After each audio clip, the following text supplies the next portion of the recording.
Tarehe 25 ya mwezi wa 11, kidume kutoka familia ya kichifu, lakini pia kutoka familia ya uvuvi nilizaliwa.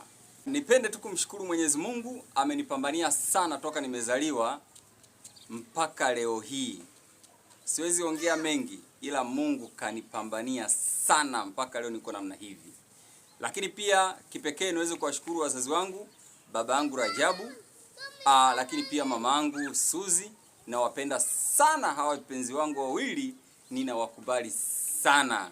Wamenilea, wamenitunza, wamenisomesha, wamenipa mahitaji yote kama mtoto wao.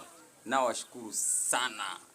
Lakini pia nawashukuru wale watu ambao waliingia katika maisha yangu, wakausurubu moyo, wakautesa wakaniachia makovu ambayo yaliniimarisha na kunikomaza zaidi, nikawa jasiri na ngangari. Lakini pia ninawashukuru wale watu ambao waliingia katika maisha yangu, wakanipa furaha, nikatabasamu.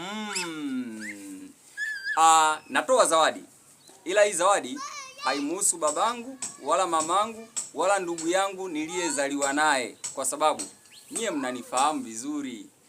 Nataka kwenye comment hapo andika mwaka wangu niliozaliwa, au njoo inbox, njoo messenger, andika mwaka wangu niliozaliwa. Nitakutumia zawadi yako papo kwa papo kama utapatia.